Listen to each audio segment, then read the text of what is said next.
بسم الله الرحمن الرحیم. الحمد لله و الصلاة و السلام علی حبیبنا و مولانا رسول الله و علی آله و صحبه و من والاه. با شما عزیزان همراه هستیم ان شاء الله با سلسله برنامه‌هایی از نامآوران سرزمین فارس. سرزمین فارس چه با اون وسعت قدیمش رو در نظر بگیریم یا چه با جغرافیای سیاسی امروزی ایران زمین رو در نظر بگیریم، همش خاطره هاست، همش پر از مجد و پیروزی ها و همگام با شکست ها و عقب نشینی هاست. سرزمینی است که در خاطرش، در زیر پوست این سرزمین ما نامه ها و نامآورهای بسیار بزرگی رو داریم. اگر همین جغرافیای امروزی رو بگیریم، از بالا که شروع کنیم، از اردبیل و تبریز گرفته تا مازندران یا طبرستان گرفته تا سرخس و طوس و نیشابور و دامغان و ری و قزوین گرفته تا بیایم پایینتر به همدان و قم و تا بریم به اصفهان و کرمان و شیراز و بم و سیستان و بلوچستان و لار و همه این شهرها و شهرهای دیگه سرزمینمون در تاریخشون، در خاطره هایشون نامه های بسیار بزرگی از علما و اندیشمندان، چه زبانشناسان، چه محدثان، چه مفسران و فقیهان و چه ریاضیدانان و اصحاب نجوم و شیمیدانان و فیزیکدانان و مهندسین و مکانیزم ها و همه علما در رشته ها و در تخصص های مختلف رو ما شاهد این نامه ها و نامآوران در تاریخ خودمون هستیم. این سرزمین از ابتدایی که آغوش باز کرد و دعوت توحید رو به جان و دل پذیرفت، نیاکان ما که در زیر ظلم و ستم طاغوتیان سالیان سال رو سپری کرده بودند و از انسانیت و از مفاهیم حقوق بشر و از آزادی کلاً محروم مونده بودند، وقتی که ندای توحید بر آنها را صدا زد، وقتی که طلوع خورشید رو شاهد بودند در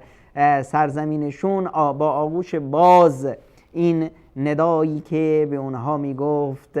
بگید لا اله الا الله تفلحوا که رستگار میشید، لا اله الا الله رو گفتند، منهج و برنامه زندگی که قرآن کریم باشه رو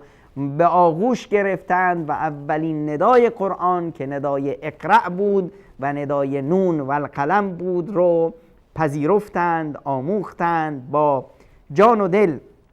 اون رو به اجرا در آوردند و شدند ستارگان درخشانی در تاریخ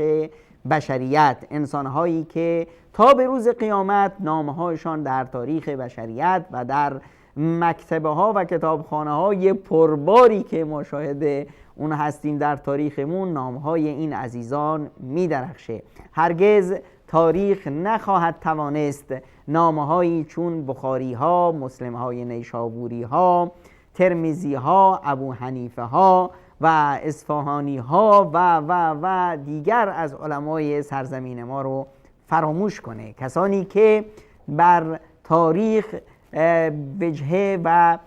منت بسیار بزرگی رو گذاشتند، تاریخی که همش فخر بود برای ما. اما برای هر انسانی جای سوال داره، چطور ما که سرزمینی پربار از علما و اندیشمندان داشتیم، سده‌های تاریخی سوم، چهارم، پنجم، ششم، هفتم، بعد از اون هشتم و بعدها به رکود نزدیک شدیم نهم و دهم، ما اندیشمندان بسیار والا و شخصیت‌های بسیار بزرگ و نامداری داشتیم. حالا چه شد که بعد از سده دهم و روی کار آمدن هویت جدیدی که بر جامعه ما تحمیل شد، هویت صفوی، ما با یک رکود بسیار بزرگی در تاریخمون شاهد بودیم و از اون روز تا به امروز، از سده صفویت گرفته تا به امروز که هویت کشور ما ترور شد و ملت ما مجبور شدند یک پوستینی که شایسته اونها نبود، یک پوستین وهمی و دروغینی که دیگران یا تاجران مذهب و مذهب فروشان اون رو میبافتند اون رو به زور به تن جامعه ما کردند و اون باعث شد که ما رکود داشته باشیم، ما نتونیم در صحنه جهان اسلام و نه حتی در صحنه جهان بشریت نامی از خود بگذاریم. در اون روزهایی که شاید برای ما اینقدر سخت بود، ما از نظر اقتصادی و خیلی مسائل دیگه در بحرانها بودیم، اما تونستیم که نام بسیار بزرگی برای خودمون به جا بذاریم. اما امروزی که ما ثروت‌های بادآورد بسیار زیادی داریم، ما میلیاردها میلیارد حرف میزنیم از ثروت‌های بادآوردی که چه از معادن طبیعی، چه از نفت و چه از گاز و غیره به دست ما میرسه و ما میتونستیم این رو به شیوه خوب و درستی مدیریت کنیم و بتونیم امروز سرآمد جهان بشریت باشیم. چه شده است که ما گمنام هستیم؟ حالا بیاییم نمونه هایی از این تاریخ پرمجد و عظمت خودمون رو با هم ورق بزنیم تا نیاکان نامدار خودمون رو بشناسیم. بعد از اون یه تلنگری به خودمون بزنیم که ما کجای کاریم، چه شده است که ما عقب نشینی کردیم و چه چیزایی باعث شد که ما رکود کنیم، تخلف کنیم و امروز بشیم به اصطلاح از عناصر ناشناخته و کشور ما بشه جزیره ناشناخته‌ای در این کره خاکی، جزیره‌ای که هیچ نامی از خودش نداره و هیچ نشانی و هیچ فخری برای بشریت نمیتونه داشته باشه و نداره. از جمله شخصیت‌های شاخص تاریخ درخشان ما، ستاره هایی که درخشش اونها تا به روز قیامت خواهد ماند و از جمله افرادی که امروزه تنها در جهان اسلام صدها و هزارها مرتبه اسم ایشون برده میشه و به عنوان یک فخر برای جامعه بشریت شناخته میشه. یکی از جوانهای سرشناس شهر عزیز خودمون شهر نیشابور هست. شهر نیشابوری که شاید به عنوان روزگاری به عنوان پایتخت فرهنگ و علم و دانش در کشور عزیزمون شناخته میشد. این ستاره درخشان سرزمین نیشابور عزیزمون، این ستاره همیشه تابان این سرزمین، امام مسلم نیشابوری است. امام مسلم نیشابوری از بچه‌های خراسان، از زادگان سده سوم، ابتدای سده سوم در سال 204 چشم به جهان گشود و در بعد از 57 سال زندگی این جهان فانی رو در 261 به درود سپرد. حالا این نوجوانی که از شهر نیشابور بر اومد و در همون 16 سالگی راهی خانه خدا شد. وقتی که میگیم خانه خدا، در اون زمانها سفر به خانه خدا یک مکتب فکری و یک مکتب اندیشه و یک مدرسه علم و دانش شمرده میشد. کسی که به راه مکه در میرفت، این فرد همراه با یک کاروانی که در اون کاروان علما، اندیشمندان، متخصصین در زمینه‌های مختلف همه راهی این سفر پربار هستند، 24 سال همراه هم هستند. یک دانشگاه سیار با مجموعه از دانش آموزان و مجموعه از علما و متخصصین در رشته‌های مختلف. واسه همینه که در تاریخ وقتی میگن فلانی یه بار یا دو بار حج رفته، خیلی اهمیت داره و بیانگر اون وزن علمی اون شخص میتونه باشه. امام مسلم نیشابوری در طی 15 سال تلاش و جهاد و کفاحی که در بعد از البته آموزش علم حدیث و علوم اسلامی سپری کرده بود، 15 سال عمر خودش رو در جمع آوری حدیث پیامبر اکرم صلی الله علیه و سلم سپری کرد که کتاب صحیح مسلم رو برای ما به یادگار گذاشت. کتابی که احادیث اون رو از بین 300,000 حدیثی که تونسته بود به اونها برسه و اونها رو حلاجی کنه و شخصیت هایی که اون احادیث رو روایت کردن اونها رو یکی یکی بشناسه، از بین اونها این کتاب بزرگ رو برای ما به یادگار گذاشت. در تاریخ از پدر امام مسلم میارن که ایشون یکی از محبان علم و دانش بود و خانواده ایشون خانواده تقوا و صلاح و علم و پرهیزگاری بود. این نقطه بسیار حساسی هست. در وقتی که ما میخواییم فرزندمون امام مسلم باشه، باید زمینه رو مثل همون طوری که پدر امام مسلم حجاج به اصطلاح مهیا کرده بود برای پسرمون یا برای فرزندانمون مهیا کنیم. خانواده‌ای که تقوا و صلاح و پرهیزکاری و ترس از خداوند و حلال خوری به اصطلاح سیمای اون هست. از استادایی که امام مسلم در برابر اونها زانوی آموزش به زمین نهاد میشه از شخصیت‌های نامداری چون امام احمد ابن حنبل، امام اسحاق ابن راهوی و یحیی ابن یحیی نیشابوری و امام بزرگ حدیث حضرت امام بخاری اسماعیل بخاری نام برد. شخصیت‌های بسیار نامداری هم در محضر امام مسلم زانوی تتلمذ به زمین زدند که از جمله اونها میشه امام ابو عیسی ترمذی و امام ابو عوانه اصفراینی و امام بغدادی و غیره رو نام برد. از مؤلفاتی که امام مسلم به جا گذاشته در کتاب‌های تاریخ بیش از 20 اندی مؤلف رو ذکر کرده اند که به اصطلاح شاخصه هست و شاخصترین و بزرگترین کتاب ایشون همون صحیح مسلم هست. در مورد ایشون محمد ابن بشار میگن که حافظان دنیا 4 نفرند. محمد ابن بشار که از علما و اندیشمندان روزگار خودش بود میفرمودن در دنیا 4 نفرند که به اینها میشه گفت حافظ. اینها کیند؟ فرمودند ابو زرعه که در ری هست و محمد ابن حجاج در نیشابور و عبدالله دارمی در سمرقند و محمد ابن اسماعیل بخاری در بخارا، که این شخصیت‌های بزرگ 4 تا حفاظ بزرگ تاریخ در اون زمان هر 4 تاشان از سرزمین فارس بودند. امام مسلم یه دکانی داشت، دکان پارچه فروشی و وضع اقتصادی خوبی تونسته بود فراهم کنه برای خودش و یکی از ثروتمندان نیشابور شمرده میشد. انسان بسیار سخی و با تقوایی بود، به مردم رسیدگی میکرد و در علم و دانش خداوند متعال دروازه های علم و دانش رو به روی ایشون گشوده بود. در